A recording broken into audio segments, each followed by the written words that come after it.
What's going on, everybody? Took a little break, now we're back. Today we're working on Django. Let me show you something. So this is the cookbook I've been keeping for a while. It's on Read the Docs, and it's a pretty simple setup. It served us well so far. I just got all these recipe files that are just written in Markdown. But I've noticed that, my sister's going through these. She's like recreating some of them to take pictures, and she keeps finding little mistakes. And it's sort of annoying to like jump into a Markdown file just to correct it as if it were like an edit in a blog or something. So I like Django because it has a backend, so other people can make little quick edits and they don't have to wait for me. The data could be a little more structured, and I haven't played with Django in a while, so I'm looking forward to it.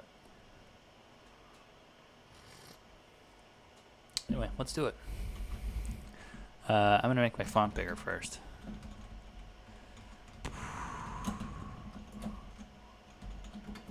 Let's go to 20. That's good. Alright, so we're first going to start off by cutting a new branch of this cookbook I'm working on. Let's do that.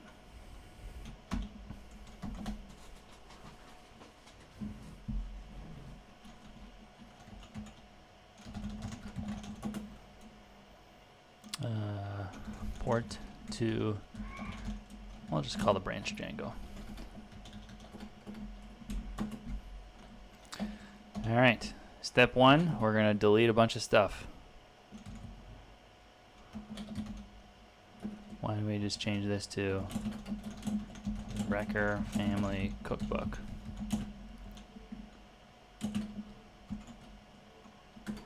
Delete all that. Alright, that's going away. That's going away. And let's see, I don't have a Python version file yet. So that's something I like to do. Whatever version set on my system. I use pyenv for Python. What is it, global? Yeah, 3A1. Why don't we just do that? Python version. Now if I do pyenv version, there you go. It's getting sourced. Alright, I used to use pipenv to install packages. Lately I'm on this poetry kick. Poetry is pretty sweet. I was resistant to it at first. It seemed a little too big. It had too many features to it, but I don't know, maybe they just fixed enough bugs where now it feels a little smoother. Let's start a project. Poetry init. We'll take all the defaults for now. And 3.8. What was the version that I put again? 3.8.1. That works? No. No. Yes. And if I do poetry install, okay, cool. So this is when it creates a virtual env for me. Now the next thing I like to do is tell Emacs about the virtual env.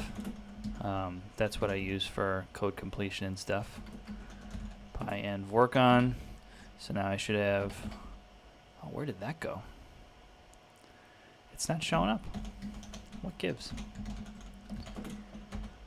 It's because it's not there yet.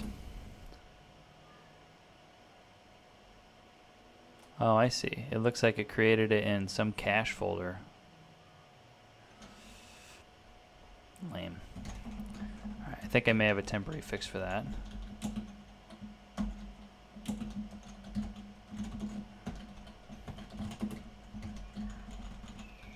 I think I just need to tell Emacs where the virtual env folder lives. Let's try that. Pyenv, what is it called? Work on directory.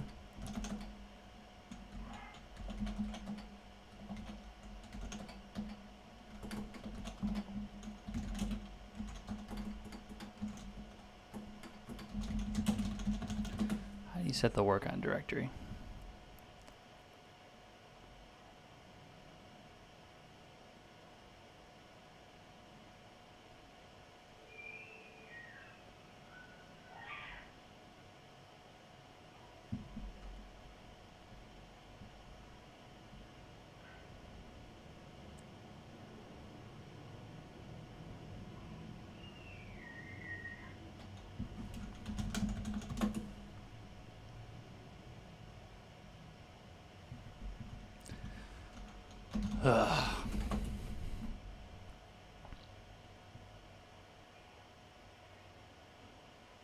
That just tells us about the alias. I wonder if it's in the function. I wonder if the function will give us some hints.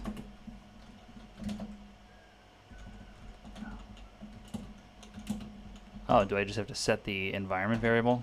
Let's just try that. Set env. And then what was that? Okay.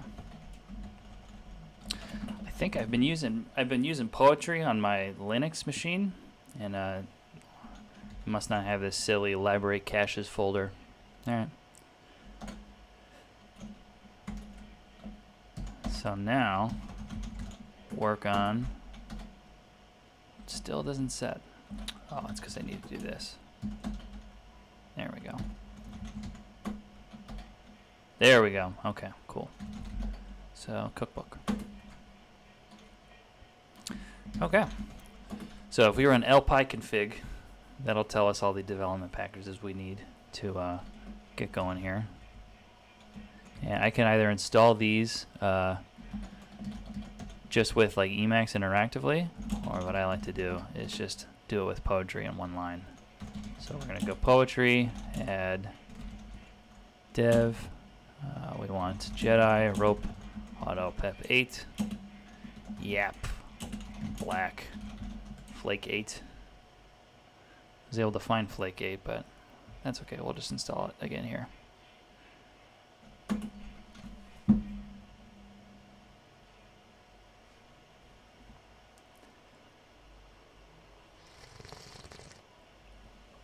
Look at all those colors.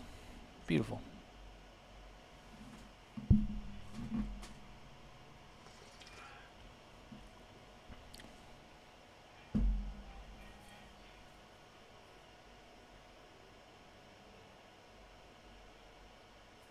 All right. That is done. If I run lpy-config again, that should say all the dependencies are happy. Look at that. All right, so we should be ready to go with like code completion and stuff. That's good to know. Okay. So next thing, we're actually going to add Django itself. Poetry add Django.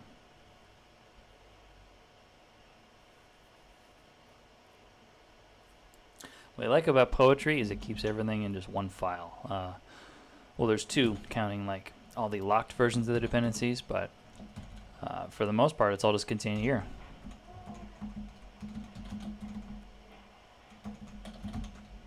Okay, so Django's added, and now I should be able to do Poetry shell, and then, okay, cool. It puts me into the shell.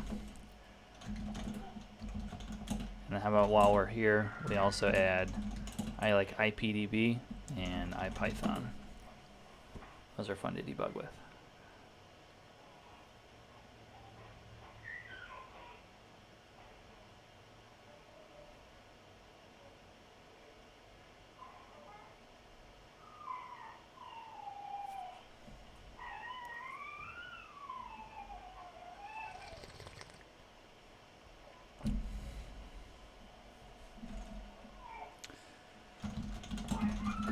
Poetry shell, and there we go. So we should have the witch Django admin. Perfect. First thing we do is just start project cookbook. Okay, so that created a new directory in here, cookbook, with all the cool Django stuff. Ooh, what is asgi.py? Gonna have some learning to do. Okay. So the first thing I'm going to do is I'm just going to move everything in that cookbook directory to this directory. So I'm just going to call that old, and then move old star to here, and then remove old. There we go. Okay.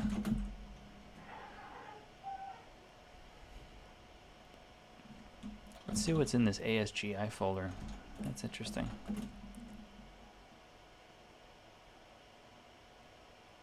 Oh, okay. Oh, is this the same as WSGI? I wonder why they call it ASGI now. That's interesting. All right, so we should have already done enough to be able to do Python manage run server. That should launch the server.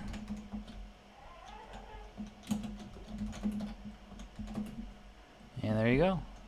Man, that's a good looking splash screen now. Got a little animated rocket ship on it. I like that. All right, let's turn off the baby monitor.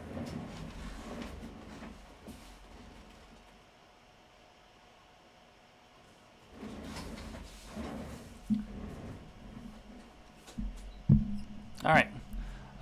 The reason why I'm going with Django for this is because I really like the admin backend. It's sort of reminiscent of WordPress, where you can like log in behind the site and change the data through a little content manager. Except Django's is a lot simpler. Like it doesn't really affect it. Like it's only focused on just changing the data models, which I like. So we're going to need to create a super user, and before that we're going to need to run migrate, just to apply all the default Django migrations, and create super user. We're going to call myself Alex. This doesn't need to be real because this is only getting saved in the personal, in the development SQLite database. Oh, come on. Okay. So for some reason, oh, bypass password validation and create user anyway. Yeah, let's do that. Okay. So if I do run server again, and then I go admin. Perfect. Okay. There we go. Django is turned on.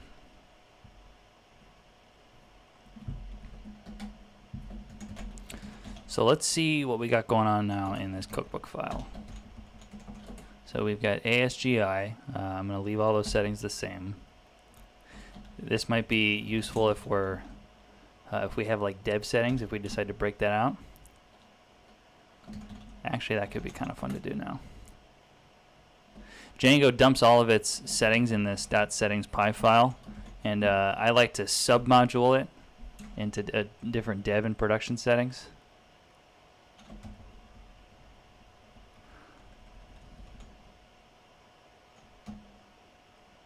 We can always do that later, though.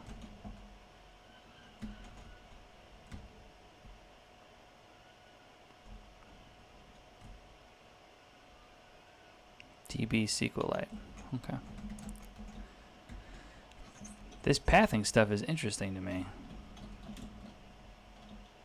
Like baster. What is baster?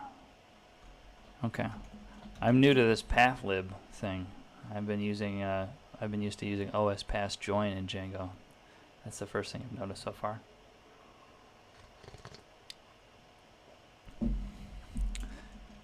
Path file resolve parent. Oh, I kind of like that. That's nice. All right, so we're gonna create a Django app. In the example of like the polls setting that I read once upon a time, you would create an app for like each functionality of your website. So like if you do start app polls, Django will give you this whole new app folder, which has its own like its models, its tests and views and stuff. I do a little trick where I really don't like creating just a whole new folder just for the main part of the website. I don't know, that seems silly to me. I like to keep my views just in Cookbook. So I only create one app just for DB. Because really the thing we care about is just the database migration models. So I'm going to remove polls. And we're going to do Python manage start app DB. And then right away we're going to see how much we can actually delete in here. I wonder if I have to keep admin. That's unfortunate. Those are fine. That's where our models are going to go. I'm going to get rid of the tests. And I'm also going to get rid of the views.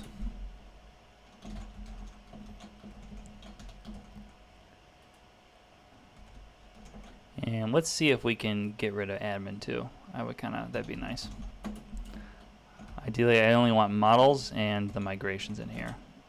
and then the app, just so it registers.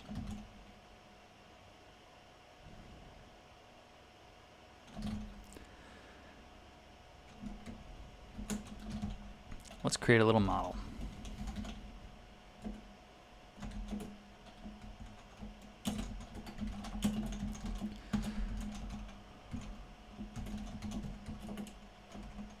Obviously, the most important model we're going to be dealing with is the recipe.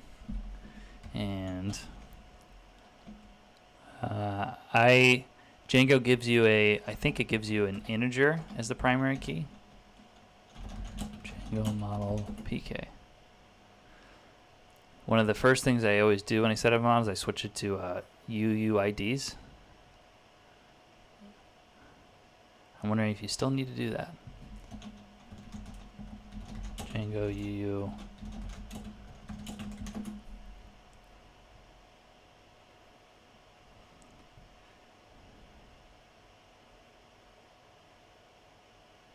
Will cause issues with efficiency in general. Every foreign key will be significantly more expensive. Okay. So you do still kind of have to do this.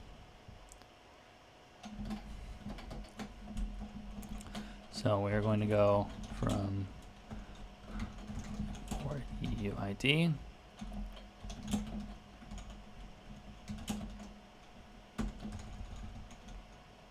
And that's going to be the ID. UUID field. And following this, we got primary key true, default, and editable.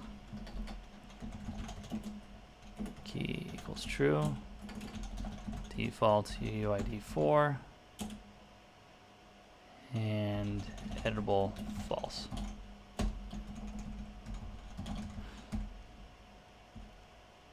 And should we also give it a name too?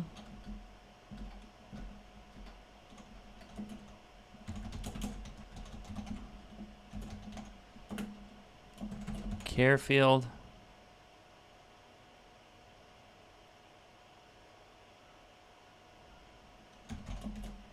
Need some kind of max length too, right? Why don't we just do 120? That works for me.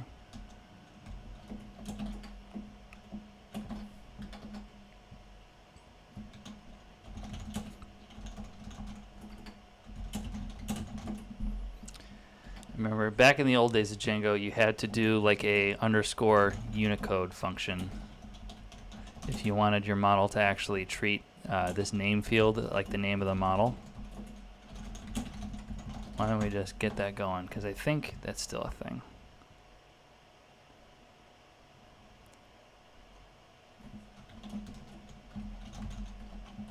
Django Unicode.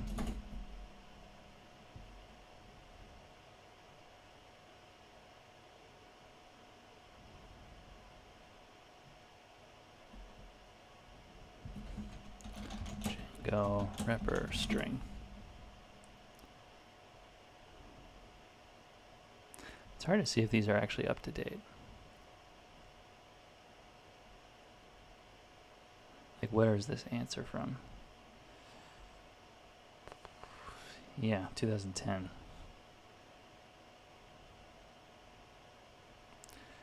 Maybe you don't need to do this anymore. Django model represent.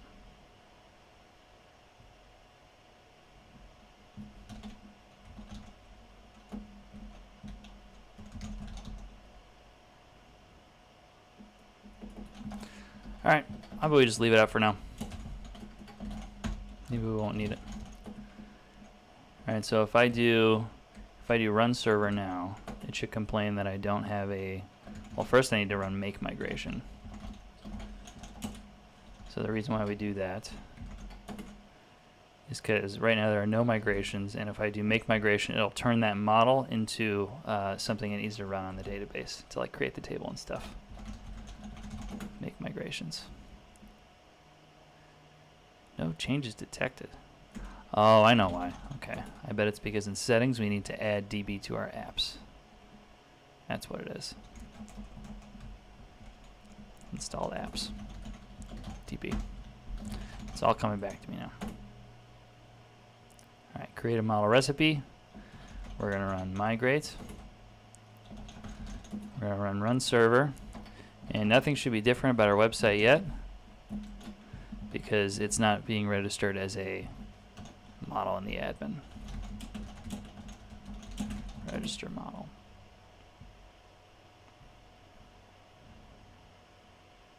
Okay.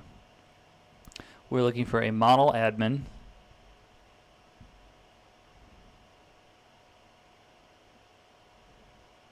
Register decorator. That's kind of nice. Let's try to do that. I'm anticipating we'll have some problems getting the admin module to register in Cookbook, like in just this top level folder, but we'll figure that out. I'm committed to that pattern. So we want from DB models import recipe. Recipe admin.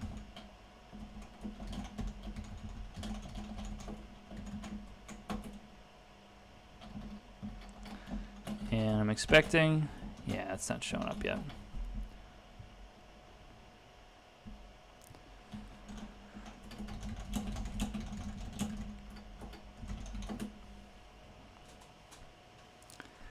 With getting things to register in this Django admin, there's the concept of like discovery. Like you need to tell Django about where the model lives. Automatically register all models. Like what does this say? For model in models. Oh, interesting.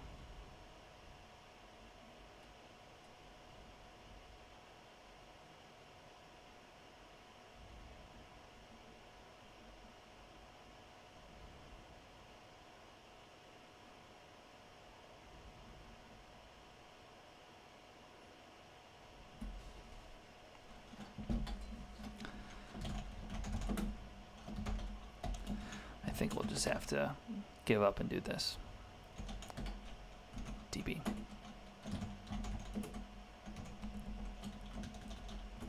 From .models import recipe.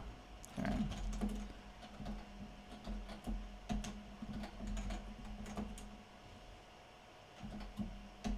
There it is. All right. Ooh. This UI is different. Select recipe to change. So from here we should be able to add recipes by name. Crumpets. And then there we go. Recipe object. And if I do pipenv, not pipenv, poetry run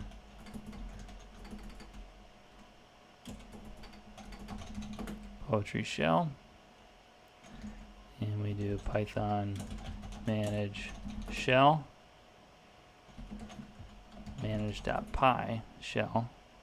This should kick us into IPython, and then we should be able to do from db import recipe from .db. No, wasn't happy with that. It's from DB models import recipe. I should be able to do objects all, and then there we go. Here's our query set.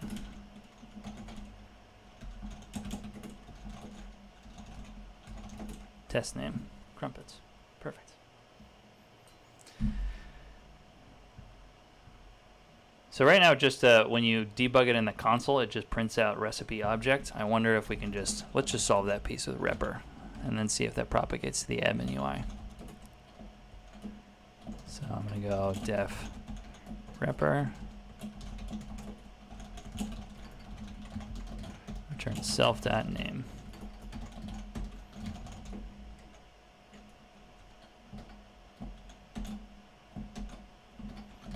Didn't work there.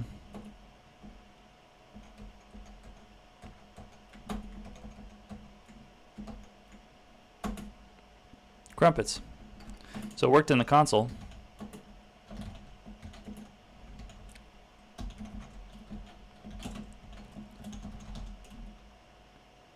Go recipe self name.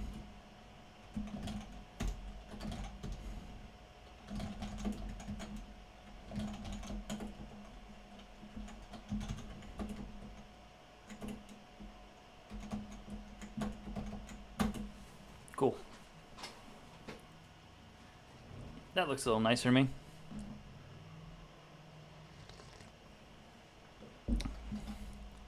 Let's look at how we can display the right model name there. Django admin display model name.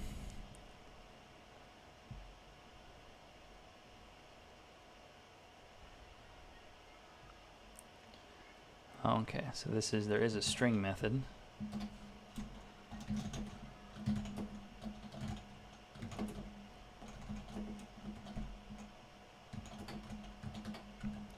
We want that to return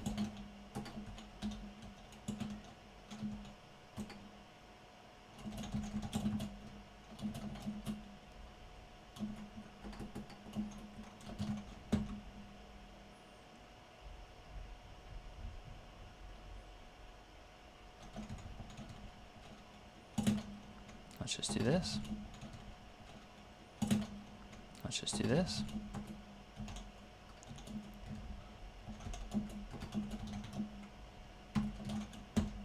There we go. I think that should work.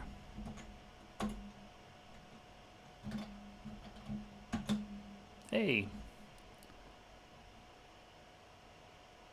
So now it says recipe crumpets. Oh, I got an error.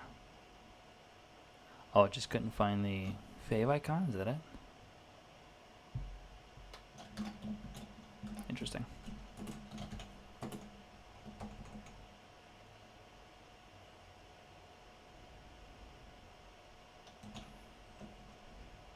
Okay.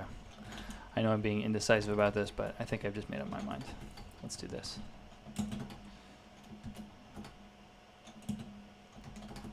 I bet we don't need to do that now. So now it just says crumpets. Then when I play around with it on the console, I want to be able to see recipe crumpets. Okay, look, it does that by default. I don't need to make my own. Awesome. Okay, so the other parts of a recipe we need are, we need an author, and I would also like to add some like metadata for when you create an object. Like, it'd be cool if it automatically saved the time and stuff. Let's first add the author.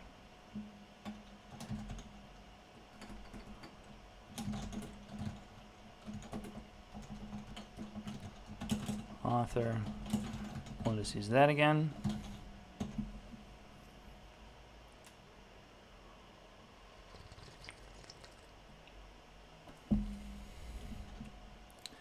And that's going to complain because we already have something in the database.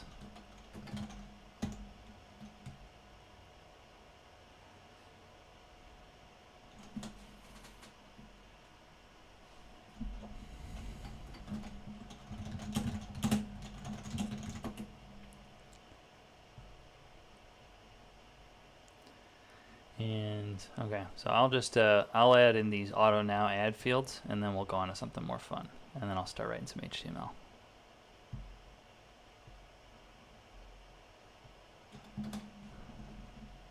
So we're going to say created models date time field.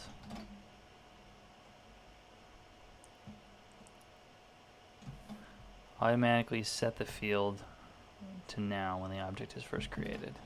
Okay, I like that. Auto now add.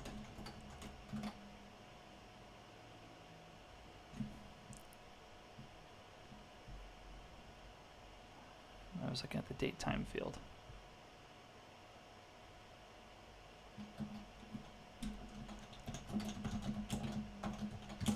And editable equals false. modified.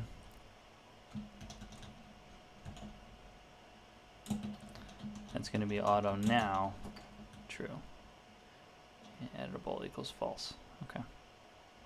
So this will get touched every time it's changed,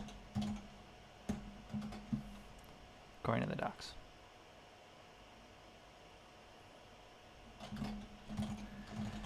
All right, let's nuke the database and then start writing some HTML for it.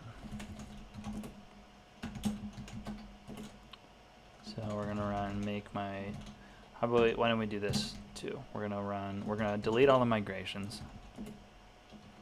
I wonder if there's a squash now. Did they add a squash version yet? Okay.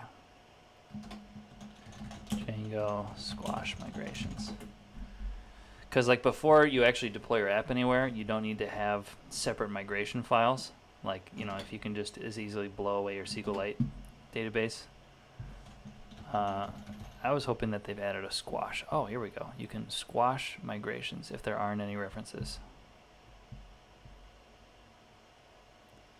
There's a squash migrations file. Okay.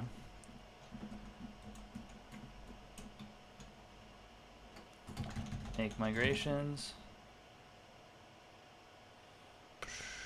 Oh no, because I added now non-empty fields.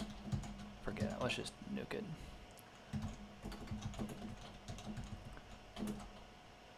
Get rid of you. And get rid of you. Make migrations. And we're going to run migrate.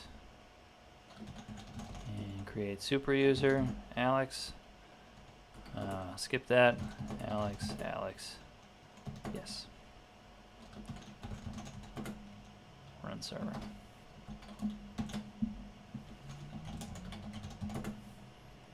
Alright. So now we got crumpets. I don't have a crumpets recipe, by the way. Wouldn't it be funny if I did, though? That's in the database. Alright. So now let's make some HTML. We get this splash screen when you just go to the home page. Let's see where that's coming from. Okay.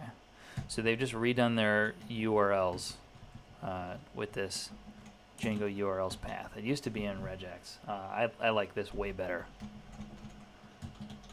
And I'm going to take some advice from them.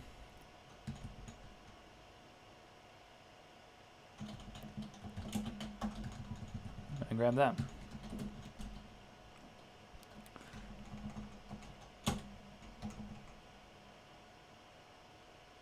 Okay. That's a helpful comment. We'll leave that in for now in case we want to do something fancy. Alright, so we have our URLs. Empty is just the home, and then that means we should have a home view that we're going to import. So I'm going to create that. We're going to go from views.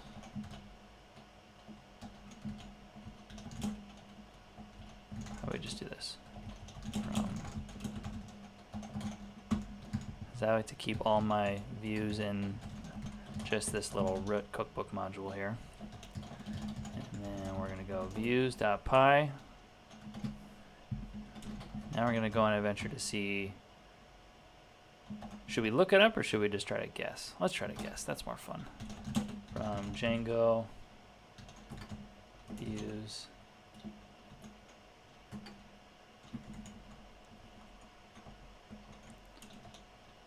Generic import template view. I think we guessed it. Yeah. Render a template past keyword arguments from the URL comp. So this is I think this is like the simplest type of view in Django. It's a class-based view. So we're going to call ours home. And it's going to inherit from template view. And then if you would like to define like what it does, you should be able to just call get. Let's look up how to do this actually. Django template view. Base views. Yeah, so each of these, so the get function handles just the get request. It's going to take a request And then I guess it will take args and quargs if they're there. So it's going to be request args. Well, you know, I bet we don't even need this because it probably has a default get that works just fine. It does take a template name, however, though, so we'll do that. Template name is going to be index.html.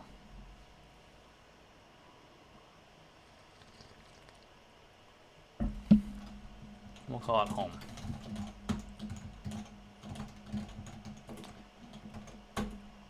Run server. It doesn't like that. We goofed up something in URLs. Of course we did.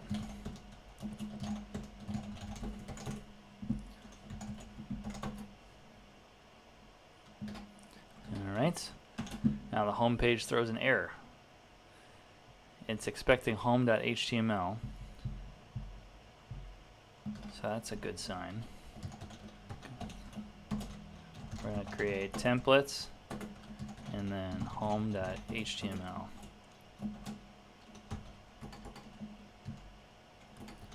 Why don't we just say hello? There we go. Didn't have my plugin enabled.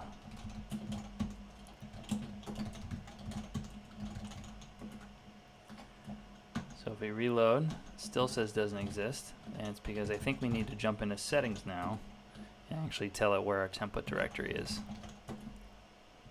Okay. So by default, Django looks for template directories like within the apps. So if we were following their pattern, we would have a templates in DB, but I'm only using DB for just database models and registering them with the admin. We're skipping all that other nonsense, so I'm just going to instead tell it about my top level directory, which apparently with this new fancy path library is just baster divided by templates. That's pretty cool. I need to play around with this pathlib. That's kind of neat.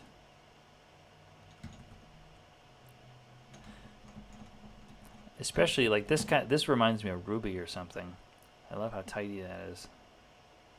Because working with paths in Python was always a little painful. Good job. Good job, Guido. Run server. Now we're home. And if we go to /admin, that still works. So now we can actually work on our home file here. So it might be a good idea to, since we don't want to have to define what the whole document looks like for each page, it might be a good idea to like just set up a base template where like, you know, we can just define our like our main HTML and stuff. So I'm going to call that base. And let's see how Django template inheritance works, because I haven't looked at that in a while. Who knows? Maybe they changed something. Django template inheritance. Okay, cool. So if we have like a base HTML at the top of your like home template, you can just extend it, and then you have these blocks. That's cool. So this would look like extends base HTML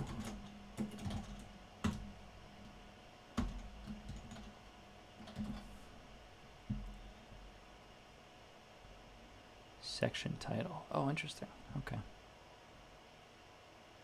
For now, we'll just do a block content.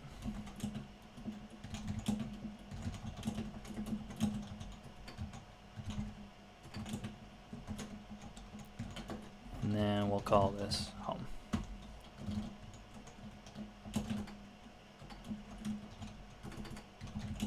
Block content.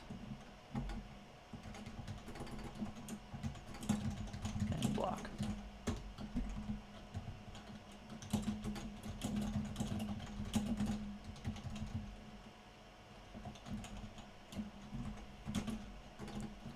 And then we'll follow their example here. We'll make a little block for the title. That's kind of nice.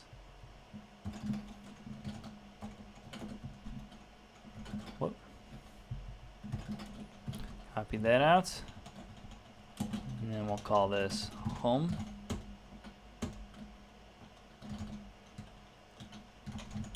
Block title. And block.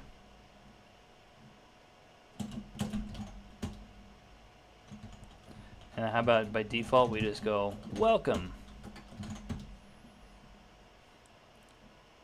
Nah, that's stupid. We don't need to do that.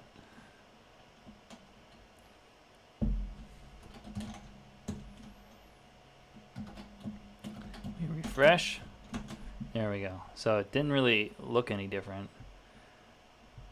But now if we look at the HTML, you can clearly see like this is where our home HTML template is. And then it stuck the title tag into our title block. So that's good.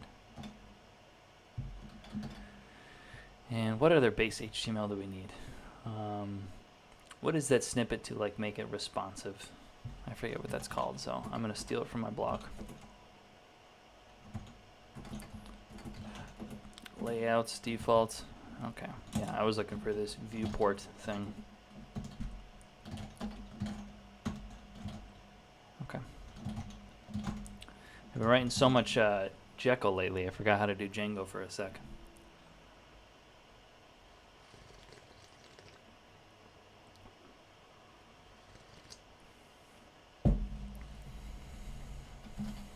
So we got one page for home HTML. That's not very interesting because it's just rendering a template. Let's actually make like a basic recipe listings page. I think that'd be cool. We could also just turn home into a listing page.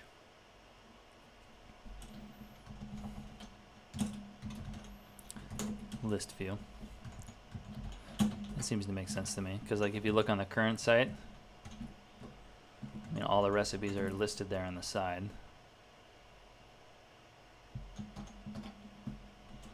So list view. And then what kinds of things does the list view take? Render some list of objects set by self model or self query set. Oh, okay. Well, cool. That's easy to do. We'll do model.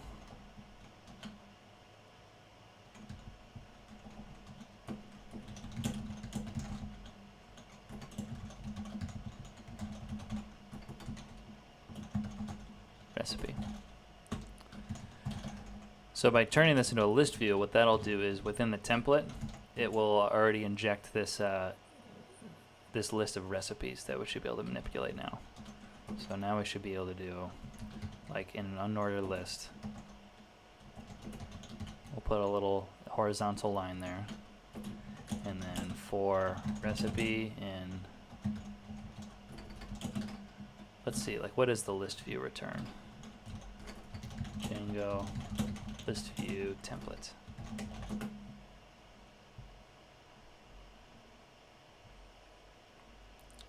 Okay, that's like a typical model. And it shows a list view where you just kind of like what we did, you just give it a model. And then, yeah, so this should give you an object list, and then you can just iterate over that. So, object. Although I think you can change this name just in case you don't like objects list. Yeah, context object name. Let's go ahead and set that so we can actually make it like recipes. Recipes.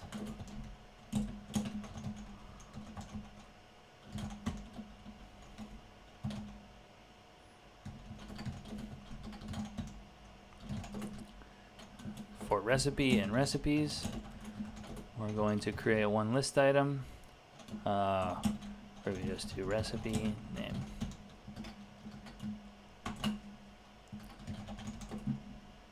No module named cookbook.db. What do we do in views? From DB import models. That's not right. Oh, it was okay with that. There we go, crumpets. Okay, so we have the list of objects. So each time we add a recipe to the database here, like we can go add, and then let's say we make another one for scones. There we go, scones. And if we go back home, it's in the list. Let's make a detail page. It'd be sweet if you can click on this item here, and it could take you to like /scones, or just something devoted to only that recipe. And I think we're going to need Django absolute URL.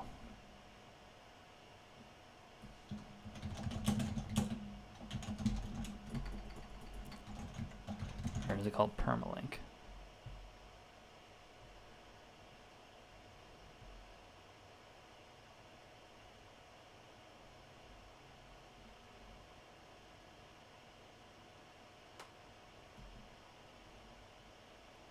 Which version of Django is this? Which one are we working with? 317.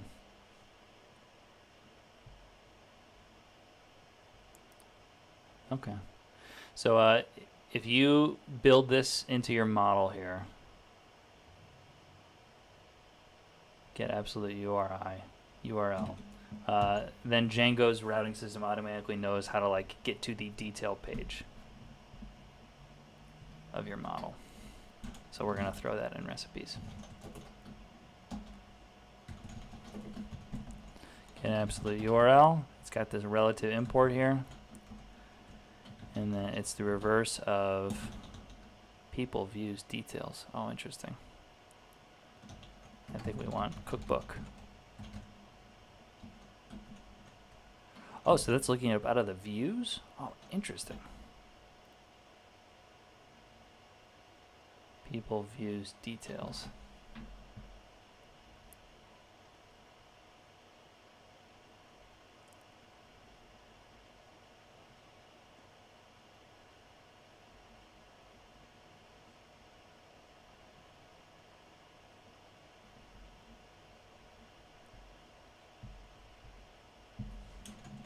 Interesting.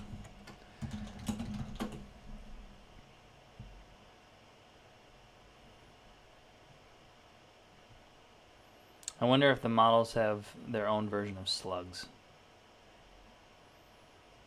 It seems like I'm doing too much. Adding a slug field inside Django model. Geeks for geeks.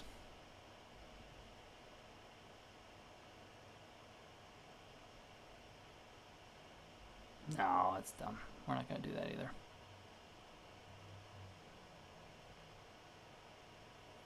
Slug field.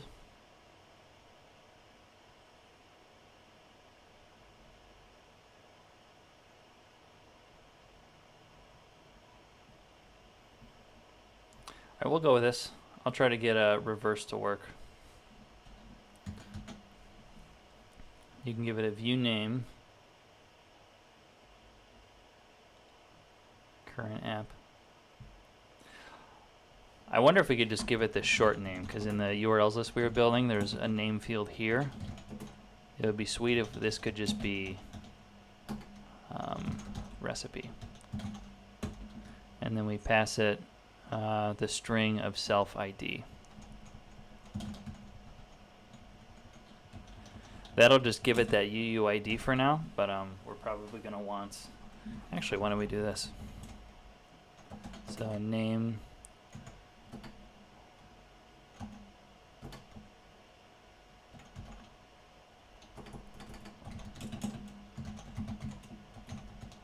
slug field.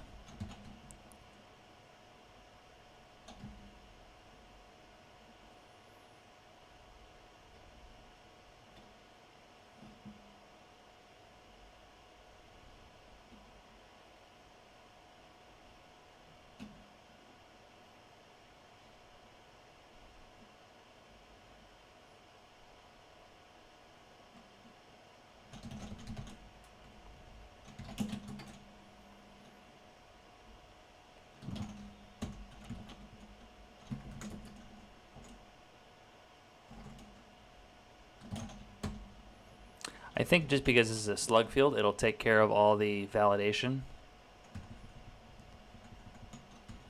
Like in case you try to put like capital letters or something. We'll play with it. So there's these, we're going to want self.slug. Okay, and if this is going to be expecting a URL, then URL we're going to need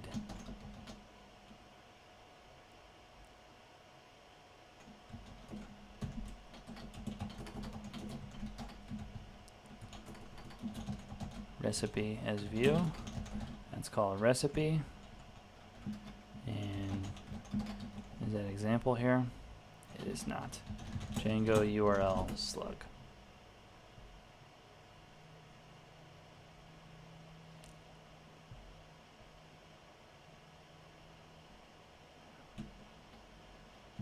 Okay, so this should just be slug like that.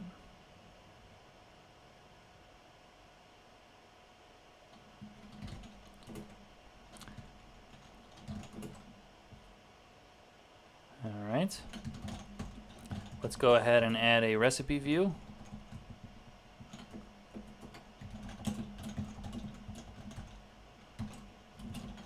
That's going to be a detail view.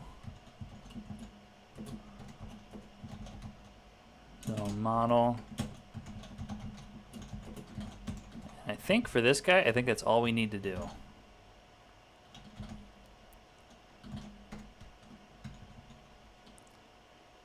We'll need to also give it a template name.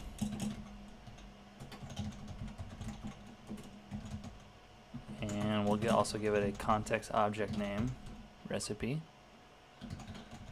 And let's push our luck. Let's try to also add the recipe.html file. Recipe.name.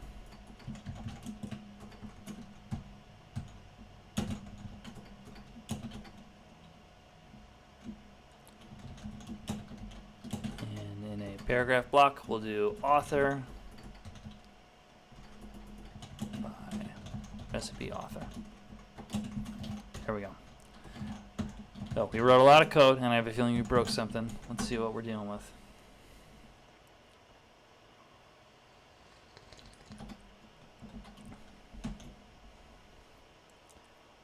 No such column.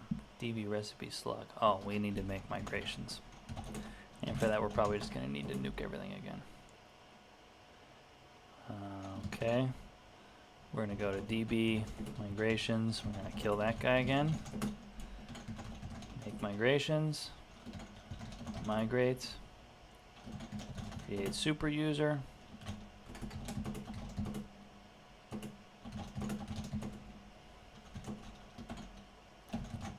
Run server.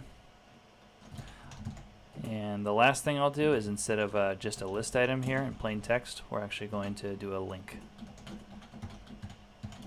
So according to the docs, you should be able to just do recipe get absolute URL, and then the label of the link will be the recipe name. Nothing there yet. Let's go ahead and add a recipe.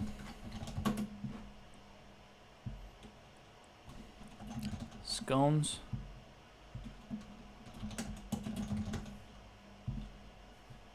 I try to hit save. At least it's required. Scones.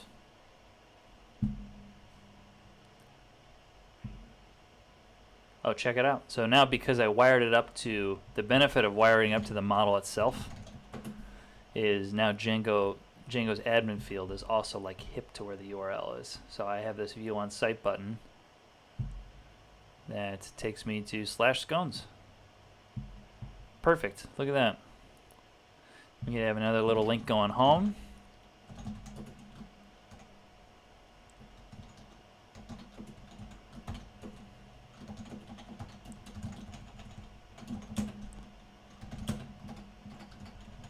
How do you do named URLs in Django? Django template named URLs.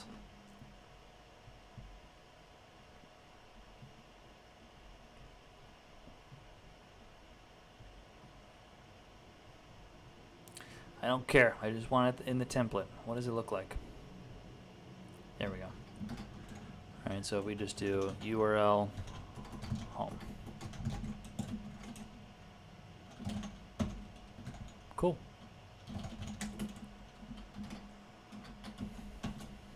So now we have a link home. Beautiful. So you might be wondering, like, why would you go through all this fuss of, like, especially, like, if you zoom in on the HTML for this, it's literally just linking to, like, slash. Yeah, so that href there is just a slash. Like, why go through all the trouble of, you know, giving Django, like, it's both the model knows about the URL and, like, there's, like, dynamic routing. It's because now, like, we don't actually have to hard code any of the values. So, like, if I were to do something like new home, if this were like a static HTML site, I'd have a bunch of broken links on my hands. But thanks to Django, I should be able to just re-render it. And now you can see my URL goes to new home. Goof something up. It's got a %f. But I think it's kind of cool. Like, you can absolutely change where all the actual URLs are pointed. So now I've got a 404 because that doesn't exist anymore, and that links to new home. Ooh, I have a 404 here too. No recipe found matching the query. Oh, it thinks it's a detail view. Interesting. Well, you get the point. You can do all kinds of work with just editing this file, and then Django knows how to update all your links for you, as it should. It's dynamic, so. It's interesting because it thinks that because of the recipes routing we set up, it thinks that new home is just a recipe that doesn't exist. I think that's what's going on. We refresh, and we're back. All right, cool.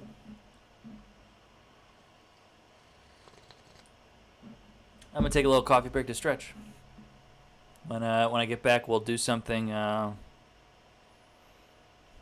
Maybe we'll do some inline models. I would like to add in a model for ingredients. I think that'd be a lot of fun. Alrighty, I'll be right back.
All right, we're back. We're going to add an inline model to scones. Not to scones, to recipes. I want to be able to add recipes. Oh, but I need to get in my notes. Okay. We are going to be adding a way to build a list of ingredients and associate it to recipes. So we're going to be adding a new model called ingredients. That'll have like its own name and probably things like units and stuff. I think we'll do quantity. We'll figure it out. Let's just jump into it. So I'm going to go to models.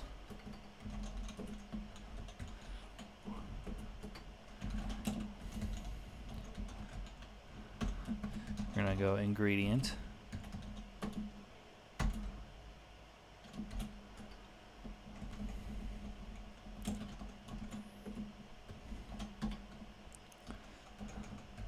That's going to have its own PK. And unlike recipes, we don't need like a whole page just for an ingredient. There's going to be a bunch of these, obviously.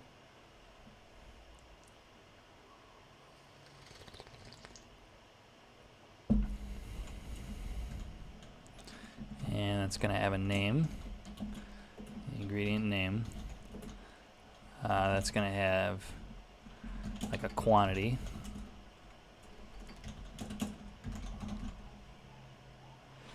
So how do we want to represent quantity?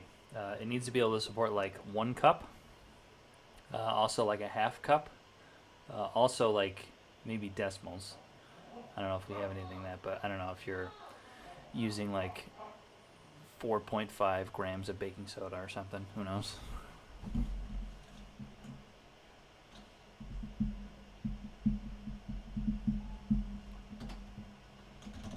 Django number field.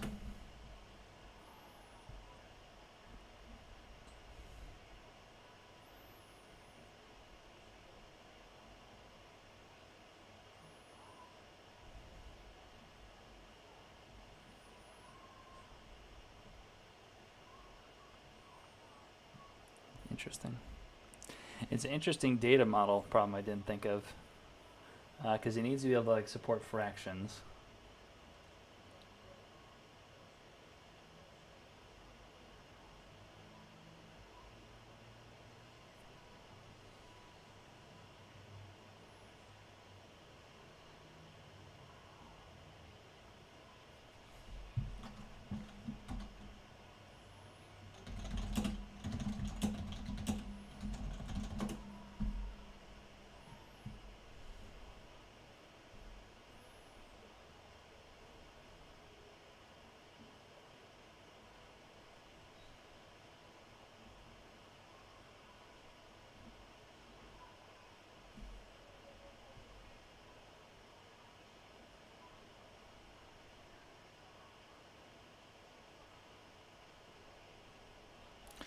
I don't know what's going on here. I was thinking maybe we just provide a list of choices to pick from, like fractions.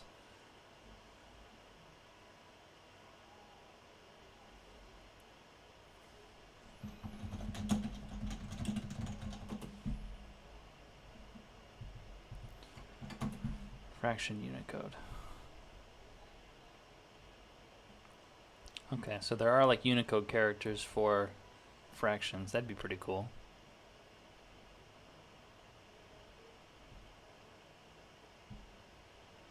Yeah, maybe we just provide like a choice field of like half, 2/3, 1/3. I don't know, because it's cooking. I mean, you're never going to get into like 4/7 or weird stuff like that.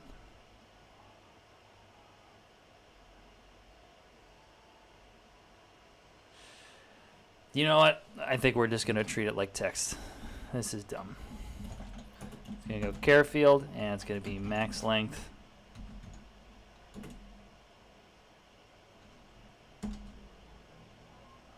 Max length of, how about 10? That should be small.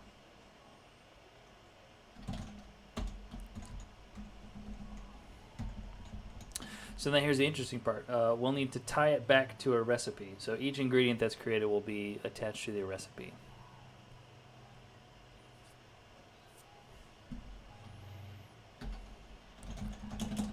going to be recipe, foreign key, Django. Here's what I'm trying to accomplish. Django inline models. Let's see their example. Don't know what's going on there. Add inline model. Okay, so in their example, we have a channel. It's tied back to a rule. So we have foreign key, related name channels, blank true.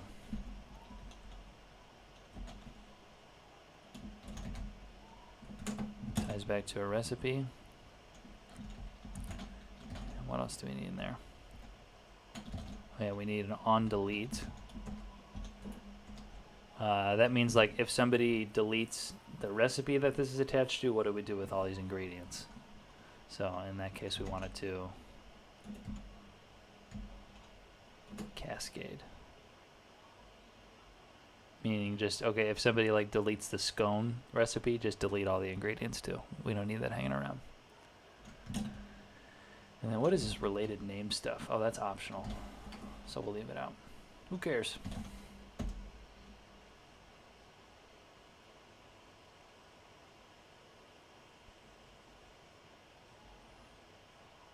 Okay.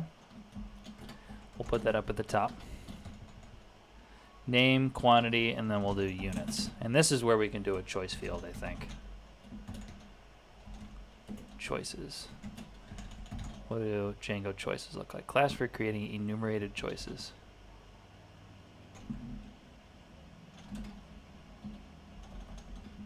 Django choices.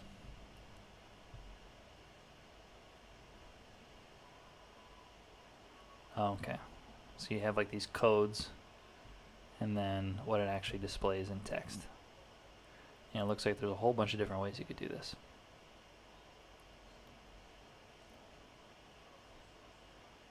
Interesting.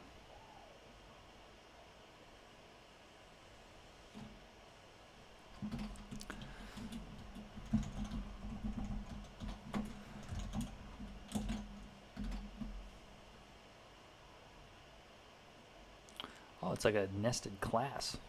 Oh, interesting. Text choices. That is another way you can do it. Wow.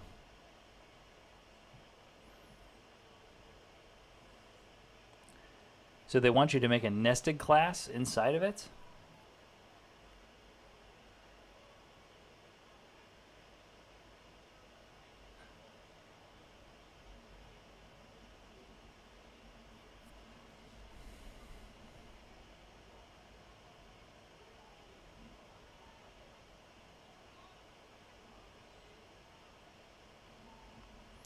I don't know about that.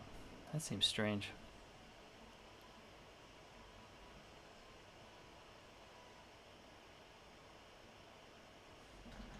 Alright, we'll just do this. We'll go units, and then we'll just make a list of constants. That works for me. And then choices.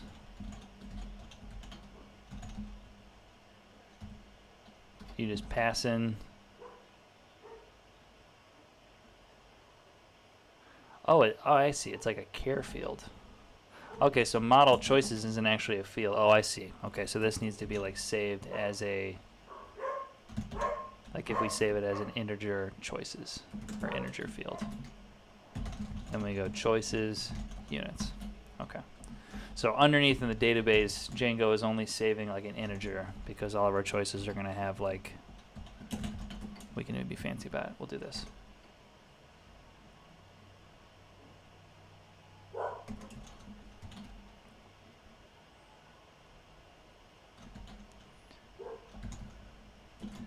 going to go enumerate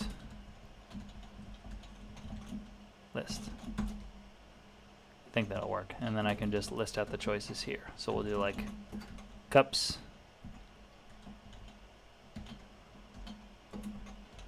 grams,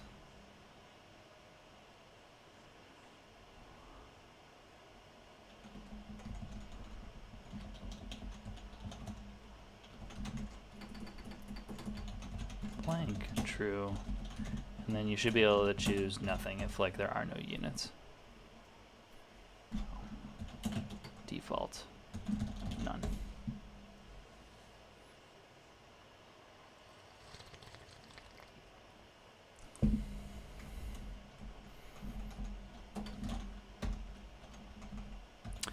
Let's make sure that renders what we think it will. Hi Python, paste that in. What is going on here? Where am I?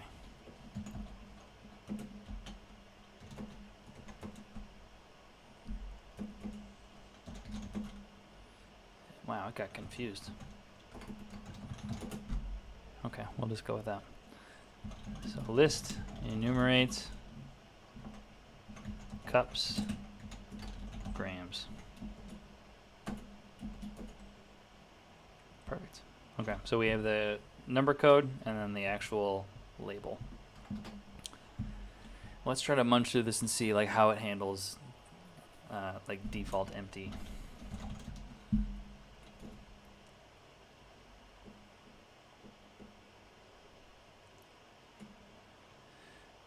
Null is purely database related, whereas blank is validation related. Okay, so that's correct.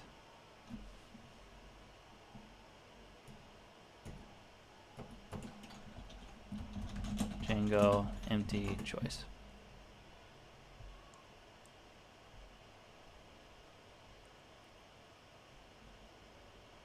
Oh, okay, I see. So it's just empty.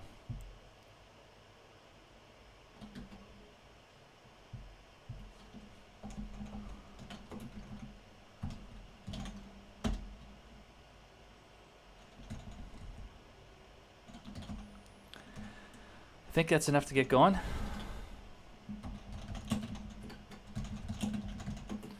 Last thing is we're going to need to add it as an inline model. So I don't want to like edit ingredients by themselves. I want to be able to edit it within the context of a recipe. There we go. Okay, so inlines, model admin, perfect.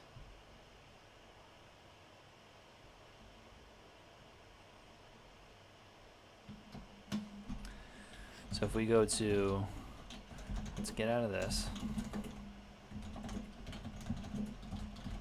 If we go to admin, we're going to want to go add ingredients. And a similar one for here. It's going to register the ingredient.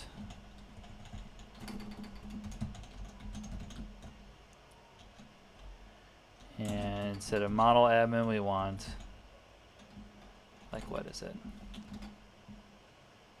Tabular inline.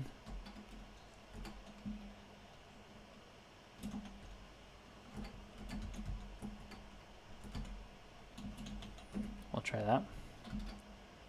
And that just needs its model. Ingredient. And then down here you tell this guy, okay, your inlines are going to be ingredient admin. So that's how you tell Django when you're looking at a recipe, you're also editing ingredients that are tied to it. That should be all happy now. Wrapped class must subclass model admin. What did we do?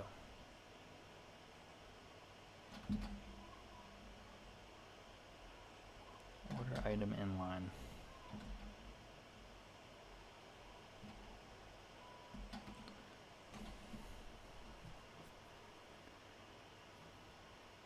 Where is that coming from? Okay, so it doesn't like ingredient admin.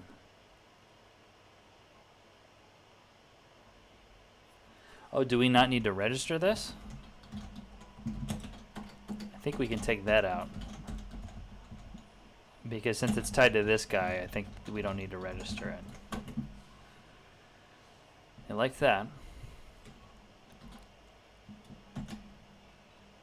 And blows up for migrations, as expected. We're gonna run migrate. So if we run server, nope, don't want to do that. Look at that. So now we got our name, quantity and then units. You can see we got empty. Oh, interesting. We have a blank, and then we also have, we probably don't want that. Let's jump back into here. I don't need that guy because I think it's already includes an empty unit. And it's kind of strange that we have 3 extra. I'd like only maybe 0.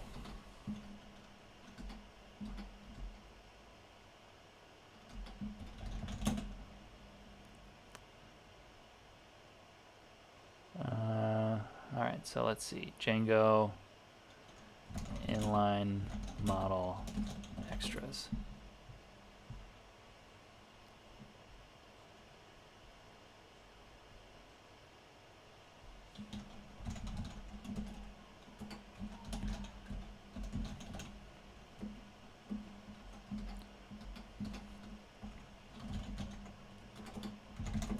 We got an admin.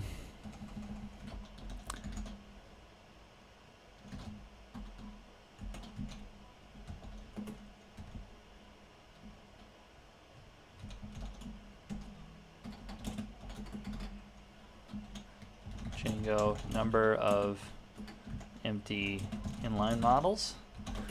Man, I'm struggling trying to Google that one. Set extra equal to 0.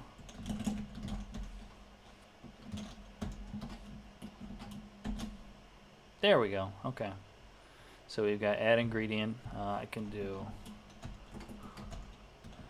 butter. 1 cup of butter. Save. All right, cool. So now let's go ahead and add that to the recipes page, the detail page. So we've got, so now we should be able to do H2. We're going to do a section for ingredients, and then UL, and then for ingredient in recipe ingredients, and 4.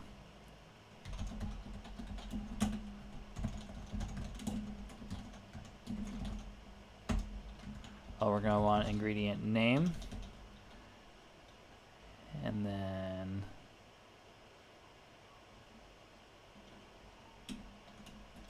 how do I do it in my cookbook? I like the format we've been using. So we go, yeah, just the ingredient name and then the quantity in parentheses. We'll go with that.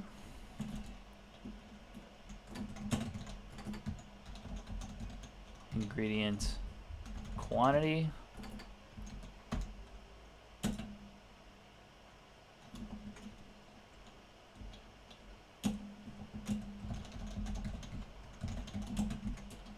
Ingredient units.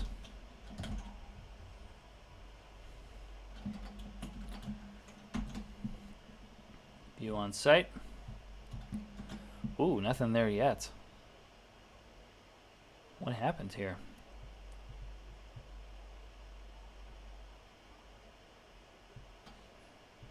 Yeah, didn't render anything. Do we not have ingredients? Let's see what we're dealing with here. Python manage shell. From db models import recipe objects all. Is it doing that stupid? I think this terminal's busted. I need a new one.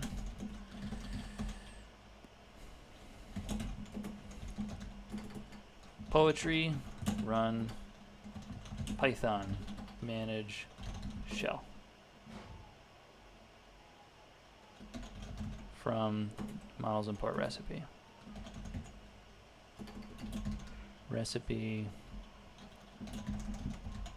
objects all. There's scones. So this is our scones object, and let's see what we're dealing with here.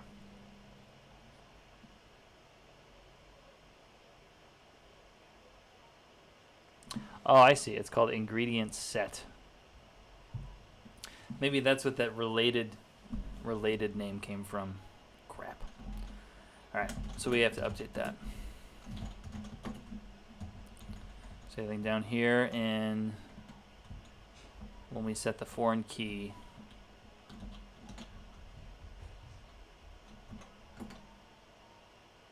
related name, ingredients. Okay. And it's probably going to complain. Make migrations. Migrate.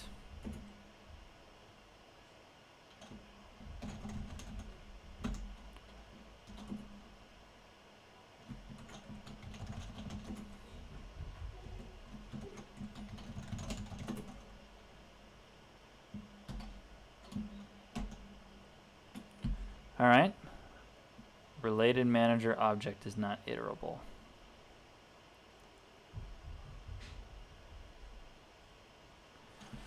So how do we iterate over the ingredients from the recipes page? I think we need to play in the console some more. And show.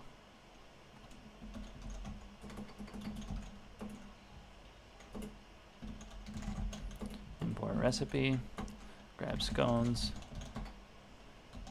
So we should have ingredients now. Oh, I see. So that's a reverse many to one manager. So do I need to call all? Yeah, so that just returns a query set.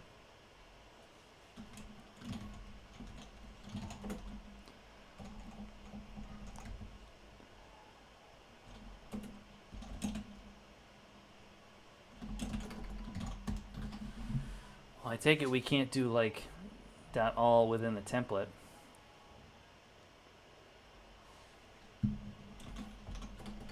Django model foreign key from template. Okay, yeah, so this person's doing the same thing. Property set all.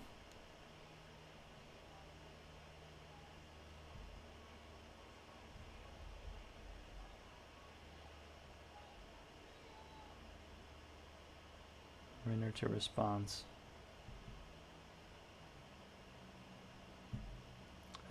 Oh, crap.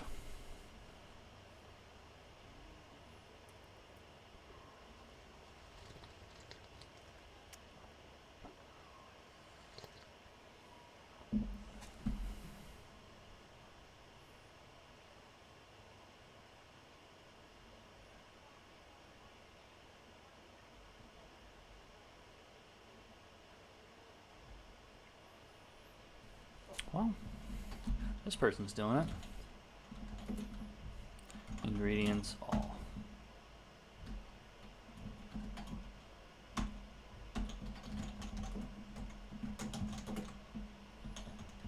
And server.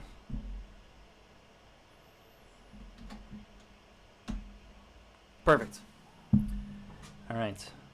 We've got butter, 1, and then I think it just rendered the code for cups. So we have some work to do there.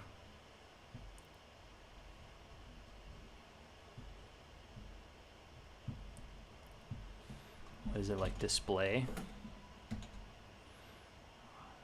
I already don't like all this. I think we're gonna have to add that to a function. Yeah, why don't we just add a display function? That's annoying.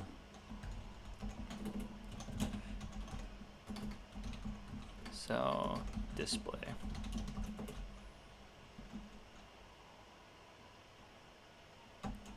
Or you know what, we could even just make a string function.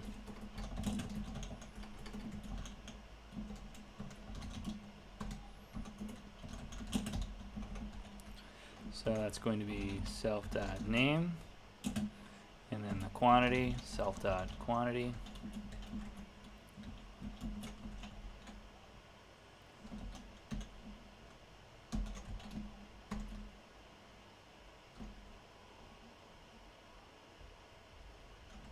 And then we could even do this. If self.units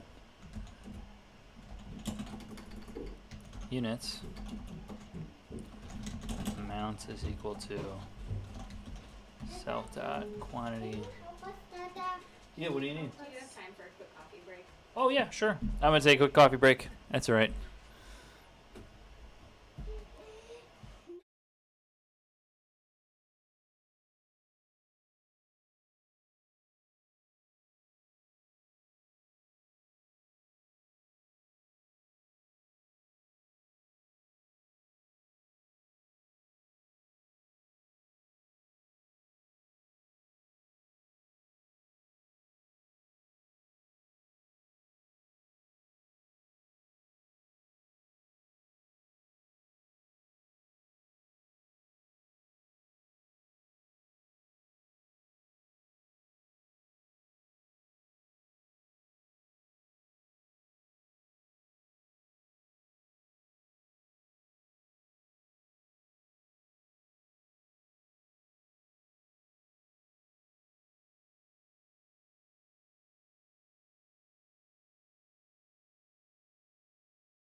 All right, I'm back. They were trying to lay a rug, and crisis averted. All right, if self units, we're going to set the amount to this F string here. It's going to be quantity units. Else, why isn't it like this? Undefined name F self? What?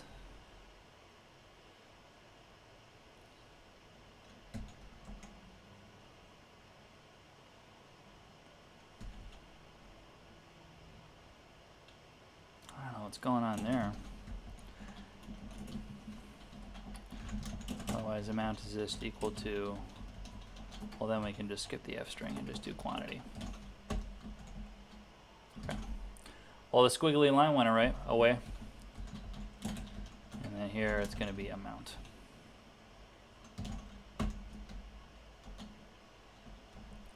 All right, so I'm predicting that if we just change this now to ingredient, then it should just call this string function. And this will be fun. Should we add a breakpoint? What's that breakpoint?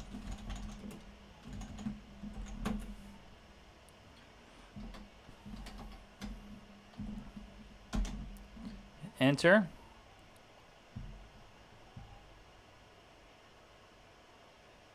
Predicting that we just Sorry, I refreshed the wrong window. Okay. Enter. We're in the breakpoint. So we have self units is equal to 0.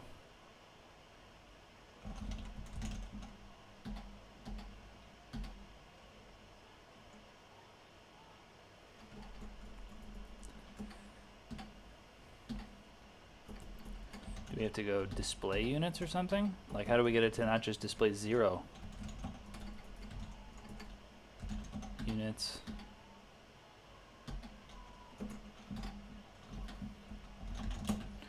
Django choices display.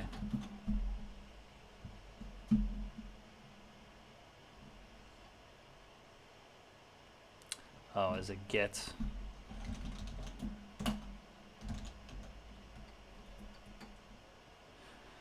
That would be self get units display. What? Okay. That's stupid.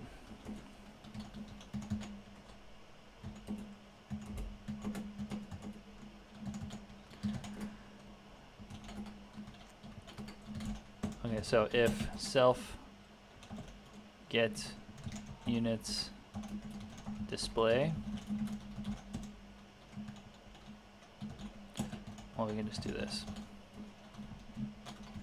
Units. So if units, else,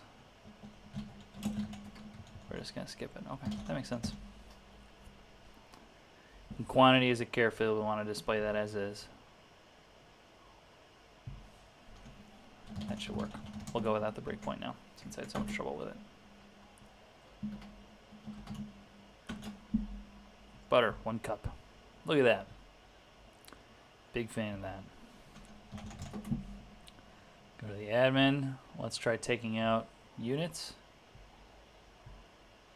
Just doing save. Field units, but got field unit expected in a number, but got blank. What? Well, units. Oh, I see. Oh, is it because it's an integer field?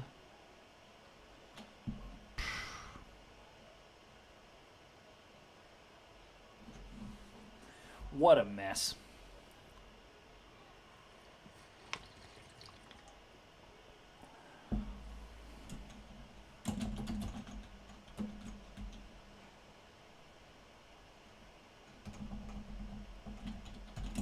All right, we're just going to do this.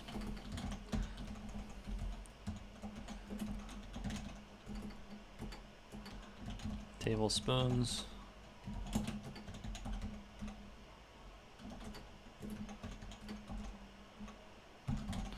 I don't want to have to worry about the ordering of these anyway. Like if I switch to, I don't want everything where the code 1 used to mean cups to all of a sudden switch to teaspoons.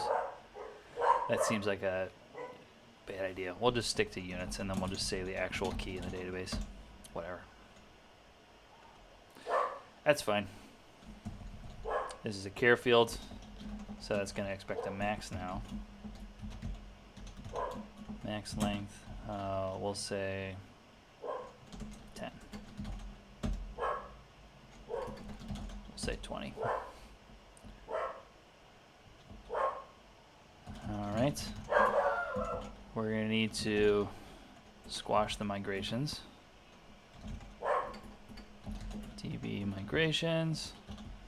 Get those out of there.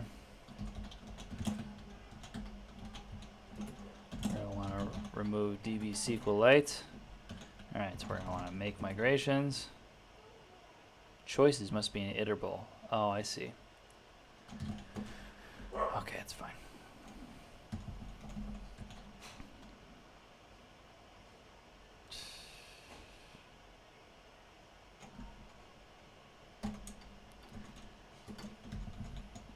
this isn't that great, but we're just going to do it. We're going to go I times 2 for I in there. Make migrations. Choices must... Okay, so it's still not an iterable. Does that do what I think it does? Let's see.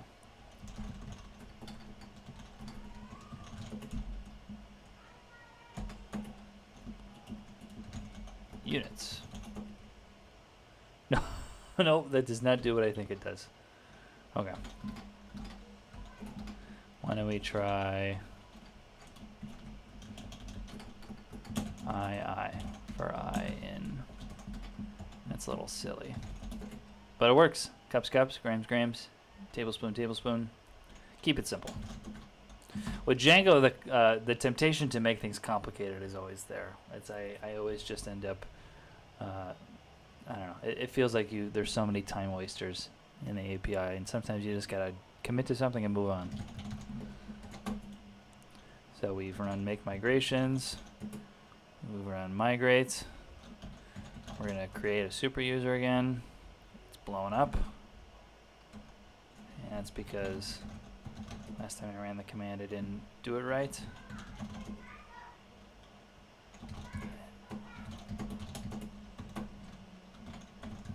Run server.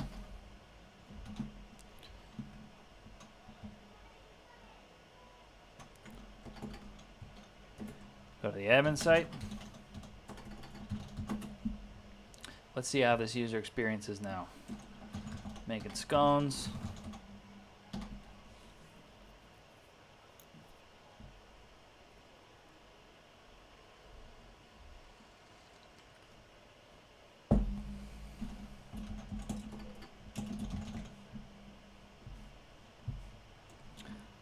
So I actually do have the real recipe it uses. I mean, my scones are terrible. I'm still working on them, but we can try to recreate it, at least what it looks like in my notes. So that's going to be in scones. Yeah, this is what I've been working on. So 2/3 cups of milk. We can start with that. Well, it first gets crane discard. And that is 226 grams. And milk. 2/3 cups.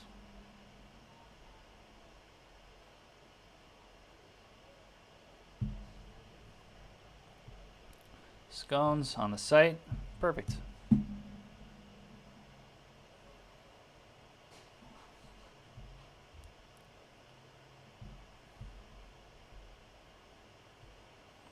We can add a hack to what would be nice is if that we already have a function for like displaying the ingredient. If it's a fraction or if it's like less than 1, I would like it to only say like the singular version, cup. I wonder if we get into trouble though. What are our choices for units? Models. We have cups, cup. Grams, gram, tablespoons. Yeah, that wouldn't work there. Not that you would need to.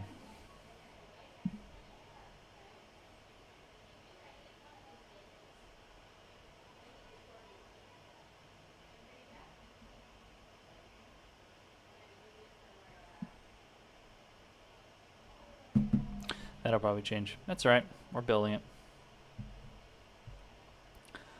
So I think that's a good stopping point. Other things that we're going to need to add, I'd like a banner photo. We're going to need to add the concept of like steps. Like I want like a enumerated list. Drag and drop sorting would be nice from the admin page. Like it'd be nice if you were editing this recipe. If you can just reorder things by dragging them around. I think there are plugins to do that. We'll have to explore.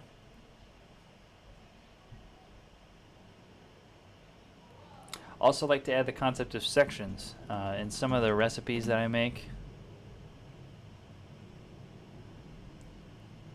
I broke it down into like, okay, here's the procedure for the dough and for the sauce. That'd be kind of cool if that was controlled with Django, almost like you could make like a nested recipe inside your recipe. But I think we're well on our way. All right, everybody. Thanks for watching.